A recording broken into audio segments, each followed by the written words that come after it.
Hello everyone, welcome to physics with Mrs Neha. आज हम करेंगे फिजिक्स के कुछ ऐसे क्वेश्चन जो सीटेट पेपर 2 के प्रीवियस ईयर में पूछे गए हैं, जो 2023 और 2024 में आए हुए हैं।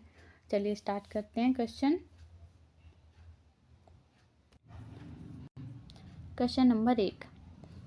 नंबर 1 में दिया है, निम्नलिखित में से कौन से मात्रकों के युग्म का समान भौतिक राशि को मापने के लिए प्रयोग किया जाता है।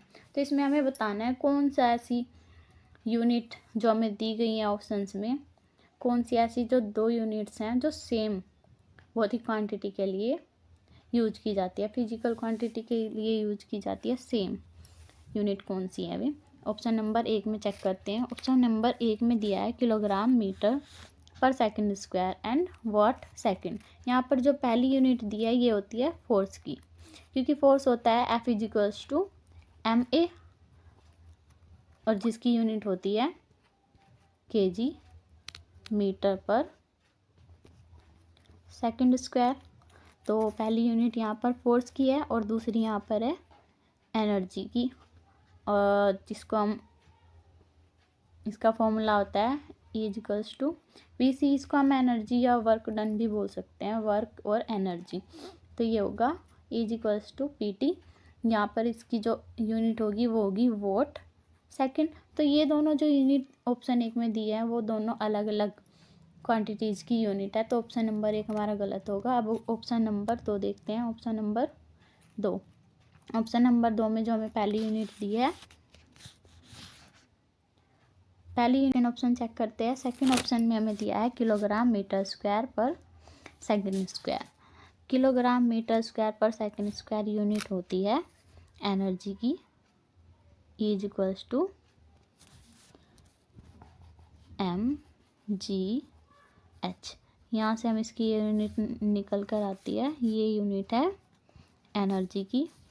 और दूसरी यूनिट है हमारी पावर की, W, P equals to WT, जहाँ पर वर्क होता है हमारा जूल में और टाइम होता है सेकंड में। तो हमारा ये ऑप्शन भी गलत होगा, क्योंकि इसमें जो यूनिट्स दी हैं वो दोनों अलग अलग फिजिकल क्वांटिटीज़ की हैं। तो ऑप्शन नंबर 2 भी हमारा गलत होगा। ऑप्शन नंबर 3 में हमें दिया है किलोग्राम मीटर स्क्वायर सेकंड पर second square and watt second. पहली जो यूनिट हमें इसमें दी है वो एनर्जी की है, इक्वल्स टू mgh, जो भी हमने ऑप्शन 2 में भी निकाल लिया है। और ये भी किसकी है, एनर्जी और वर्क, जो WS है। तो ये ऑप्शन नंबर 3 में हमारा सही होगा, क्योंकि इसमें जो दोनों यूनिट्स दी हैं वो दोनों सेम क्वांटिटी की हैं, यानी कि एनर्जी की हैं। तो ऑप्शन नंबर 2 हमारा राइट होगा। नेक्स्ट क्वेश्चन पे चलते हैं।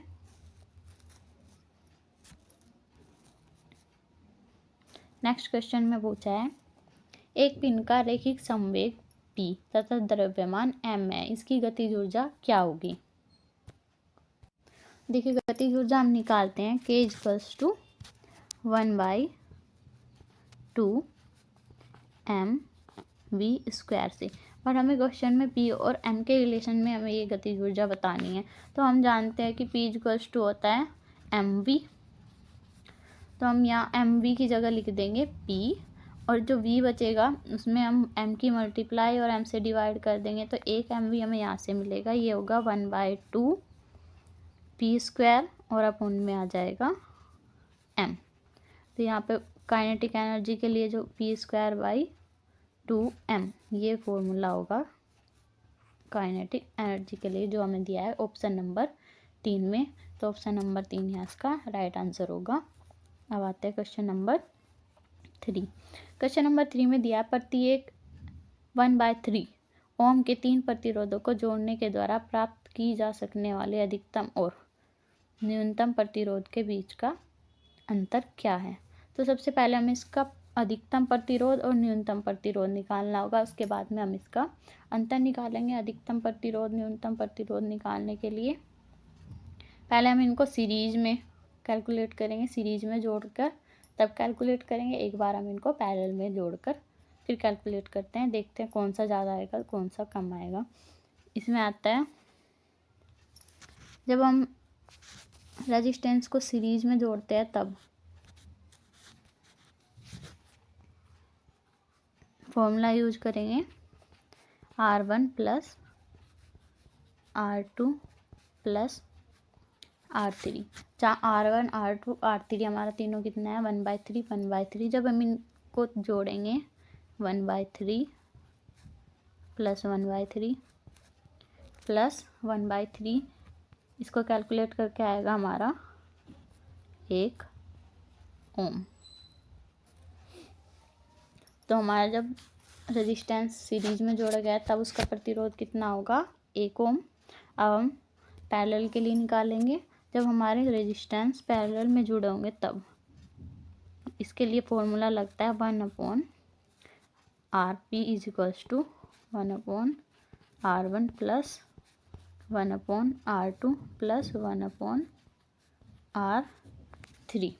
अब जब हम 1 के अपॉन में 1/3 लिखेंगे तब वो 3 तो ऊपर चला जाएगा और 1 बचेगा नीचे। ये होगा 3 + 3 + 3 ओम, यानी कि यहाँ से आता है 1/RP = 9 ओम। और जब हम यहाँ से RP निकालेंगे तब आएगा 1/9 ओम। तो हमारा जब हमने सीरीज में इन प्रतिरोधों को जोड़ा था तब आया था 1 ओम प्रतिरोध, और अब आया है जब हमने इसको पैरेलल में जोड़ा तब आया है 1/9 ओम। तो यहाँ पर सीरीज में जोड़ने पर अधिकतम प्रतिरोध प्राप्त हुआ इनका और पैरेलल में जोड़ने पर कम। अब इन दोनों का अंतर हम निकालेंगे, ये होगा 1 ओम माइनस 1/9 ओम, ये होगा, कैलकुलेट करेंगे इसको 8/9 ओम। ये दिया है हमें ऑप्शन नंबर 2 में, यहाँ पर ऑप्शन नंबर 2 इसका राइट आंसर होगा। नेक्स्ट क्वेश्चन करते हैं।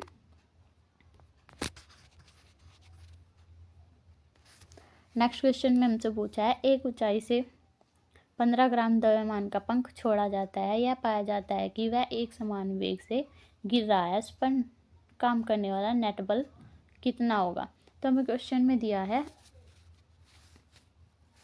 जो पंख का द्रव्यमान है m = है 15 ग्राम, और फोर्स निकालने के लिए हम फॉर्मूला यूज करते हैं F = ma, लेकिन a हमारा यहाँ पर होगा 0, क्योंकि वो एक समान वेग से गिर रहा है, और जब कोई भी वस्तु एक समान वेग से गति करती है तब उसका त्वरण होता है 0, और अगर उसका त्वरण ही 0 है तो उस पर लगने वाला नेट फोर्स भी 0 होगा।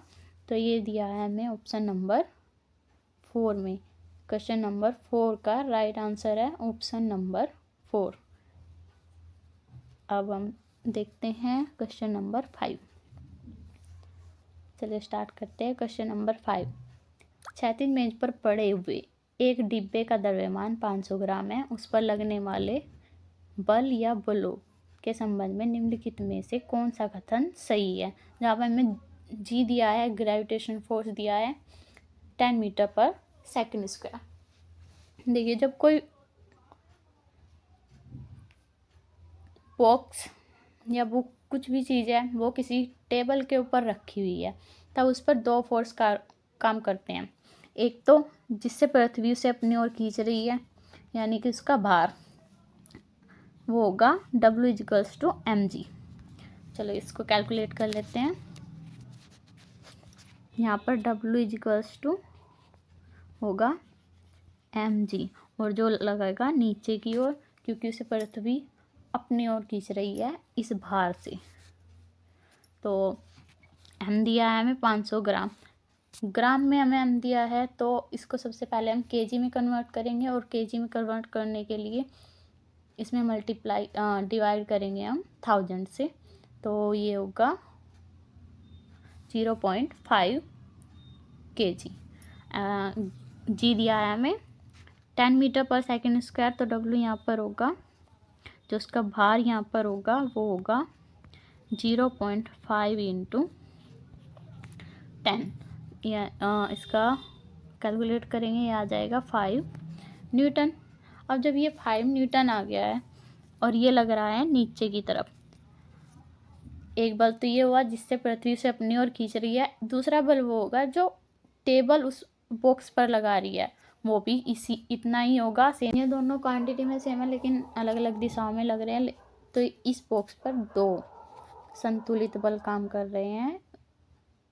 ये उसको हम ऐसे बोल सकते हैं कि इस बॉक्स पर संतुलित बलों का एक युग्म कार्य कर रहा है, जो कि ऑप्शन नंबर 3 में हमें दिया गया है। यहाँ पर इसका आंसर होगा ऑप्शन नंबर 3, संतुलित बलों का एक युग्म उस पर कार्य कर रहा है। Option number 3 will be right answer. चलिए आगे, अब तक तीनों ऑप्शन।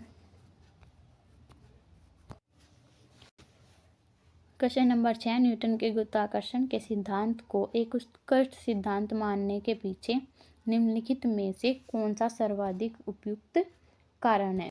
देखते हैं ऑप्शंस में। ऑप्शन नंबर 1, यह कम धारणाएं बनाकर बड़ी संख्या में परीक्षणों की व्याख्या करता है। ये एकदम सही बात है। इसमें कम धारणाएं बनी हैं और प्रेक्षण की बहुत ज़्यादा व्याख्याएं इसने करी हैं और जो बिल्कुल सही साबित हुई हैं। ऑप्शन नंबर 2, इस पर पूर्ण प्रयोगों के पश्चात ही पहुंचा गया है। ये भी सही है, बट हमें इसका सबसे अधिक उपयुक्त कारण देना है, जो कि अब तक ऑप्शन नंबर 1 में हम देख रहे हैं। ऑप्शन नंबर 3, इसे परिशुद्ध गणित भाषा का प्रयोग करके सूत्रबद्ध किया गया है। ये भी सही है, लेकिन गणित भाषा से सूत्रबद्ध किया गया है इसका मतलब ये नहीं है कि इसकी जो धारणाएं हैं, हाँ, इसके जो प्रेक्षणों की व्याख्या है वो गणित के सूत्रबद्ध करने की वजह से हैं। ये भी अब तक का इसका मतलब हम इतना उपयुक्त कारण इसको नहीं मान सकते। ऑप्शन नंबर 4, इसे दीर्घ समय अवधि में विकसित किया गया है। समय से कोई फर्क नहीं पड़ता कि वो।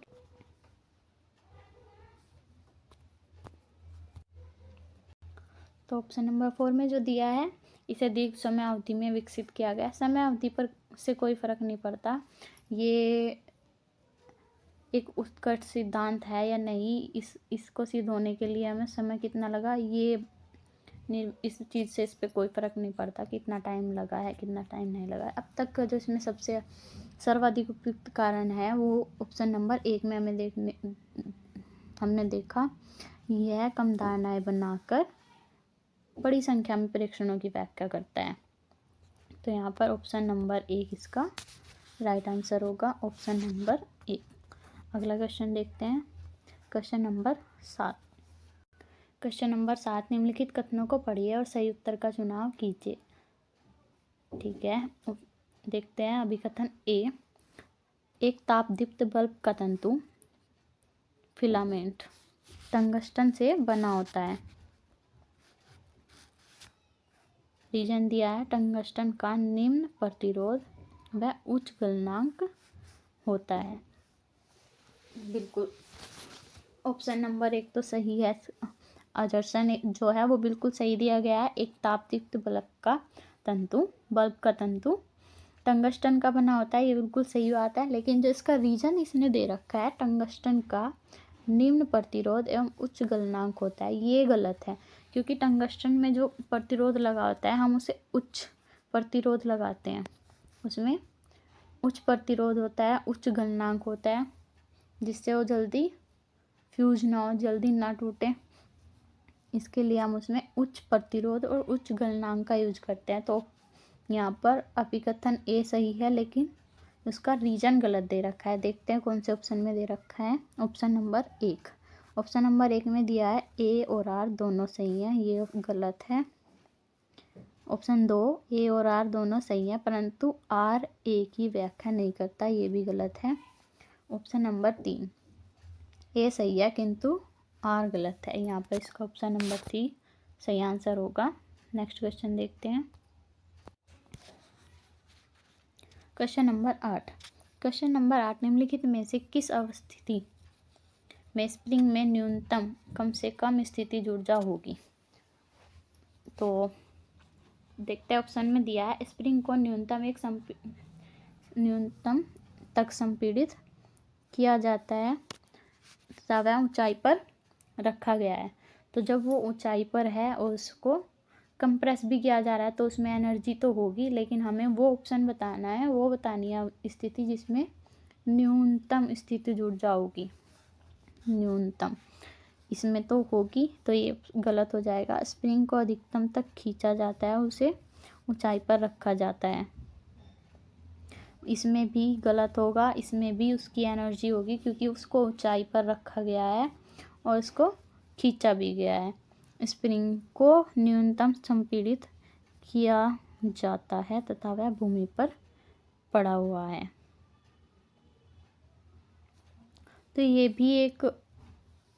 भी गलत होगा। इसमें भी उसमें स्थितिज ऊर्जा तो होगी क्योंकि जब उसको संपीड़ित किया जाता है, मतलब दबाया जाता है, कंप्रेस किया जाता है, तो उसमें ऊर्जा ज़रूर होती है। जब वो हाइट पर होता है तब भी उसमें ऊर्जा ज़रूर होती है। तो अब इसका ऑप्शन नंबर 4, स्प्रिंग को न तो संपीड़ित किया गया है और न ही खींचा गया है तथा वह भूमि पर पड़ा हुआ है। तब इसकी ना तो हाइट है, ना उसको संपीड़ित किया गया है, मतलब ना ही उसको कंप्रेस कर रहे हैं, ना ही हम उसको खींच रहे हैं। तो ऑप्शन नंबर 4 यहाँ इसका राइट आंसर होगा, क्योंकि यहीं पर इसकी जो न्यूनतम स्थिति ऊर्जा यही इसकी जो स्थिति ऊर्जा है वो सबसे कम होगी। कब? जब ना तो उसको संपीड़ित किया गया है, ना ही उसको खींचा गया है और वो भूमि पर पड़ा हुआ है। तो ऑप्शन नंबर 4 इसका राइट आंसर होगा। नंबर 9 में दिया गया है, लकड़ी का एक गुटका मेज पर विश्राम की स्थिति में है। मेज के पृष्ठ पर इस गुटके द्वारा लगाया गया दाब मापा जाता है। विश्राम में है, ठीक है, दाब मापा जाता है, ठीक है। यदि अब इसी गुटके को मेज के पृष्ठ पर इस प्रकार रखा जाए कि इसका क्षेत्रफल मेज के संपर्क में आए तो दाब इसका छोटा क्षेत्रफल। तो देखिए, हम जब प्रेशर को मेजर करते हैं तब प्रेशर के लिए हम फॉर्मूला यूज करते हैं, P equals to F upon A, जहाँ पर F है फोर्स और A है एरिया। यानी कि उसका एरिया जितना छोटा होगा, फोर्स उस पर उसका एरिया जितना कम होगा उस पर दाब उतना ज़्यादा होगा, और उसका एरिया जितना ज़्यादा होगा उस पर दाब उतना ही कम लगेगा। तो जैसे ही हम उसका क्षेत्रफल कम करते हैं तो उसका दाब बढ़ जाएगा, क्योंकि जैसे ही एरिया अगर हम कम करते हैं तो उसका दाब बढ़ जाता है, और एरिया अगर हम ज़्यादा करेंगे तो इसका दाब कम होगा। तो यहाँ पर राइट आंसर होगा ए। नेक्स्ट क्वेश्चन नंबर 10, 19 नहीं, ये 10 है, नंबर है 10। इसमें दिया निम्नलिखित में से कौन से ग्राफ सीधी रेखाएं हैं? ए, विरामावस्था में पिंड या वस्तु की दूरी समय ग्राफ। बिल्कुल सही है, ये एक सीधी रेखा होगी, क्योंकि विरामावस्था में किसी भी पिंड की जो ग्राफ होता है वो ऐसे कुछ दिखता है, तो ये एक सीधी रेखा होगी। सही है, ऑप्शन ए ठीक है, ए ठीक है होगा। बी चेक करते हैं। बी में एक समान त्वरण के साथ गतिमान पिंड या वस्तु का वेग समय ग्राफ, ठीक है। इसमें दिया है एक समान त्वरण। एक समान त्वरण है तो इसका ग्राफ कुछ ऐसे होगा, ये है टी और ये है वी, इसका ग्राफ कुछ ऐसे होगा। ये भी एक सीधी रेखा होगा, तो ए और बी दोनों होंगी सीधी रेखाएं। सी देखते हैं होगा या नहीं। सी में है एक समान त्वरण के साथ गतिमान पिंड या वस्तु का दूरी समय ग्राफ। ये एक सीधी रेखा नहीं होगी, क्योंकि जो एक समान त्वरण के साथ वस्तु का दूरी है, दूरी और समय का ग्राफ होगा तो वो कुछ ऐसे होता है। पैराबोलिक फॉर्म में होता है एक, ऐसे ऐसे से कुछ। तो यहाँ पर ये सी इसमें नहीं होगा, सी गलत होगा। यहाँ पे डी देखते हैं। डी में दिया है विरामावस्था में पिंड, वस्तु का वेग, समय ग्राफ। ठीक है, ये भी एक सीधी रेखा होगा जैसे हमने ऑप्शन ए में देखा था। ये वेग और समय का ग्राफ है, वो दूरी और समय का ग्राफ है। लेकिन ऑप्शन ए में विरामावस्था में था पिंड और डी में भी विरामावस्था में है, तो दोनों में सेम ग्राफ बनेगा ऐसे, ये टी और ये वी, ये। तो यहाँ पर जो सीधी रेखा ग्राफ की होगी वो होगी ए की, बी की, सी की नहीं होगी, डी की। तो ऑप्शन ए बी डी किस में दिया है? ऑप्शन नंबर 4 में। यहाँ ऑप्शन नंबर 4 इसका सही आंसर होगा। तो ये थे आज के 10 क्वेश्चन फिजिक्स के जो सीटेट पेपर 2 में पिछले सालों में पूछे गए हैं 2023 और 24 में। अगर वीडियो अच्छी लगी हो तो लाइक करें, चैनल को सब्सक्राइब करें। Thank you.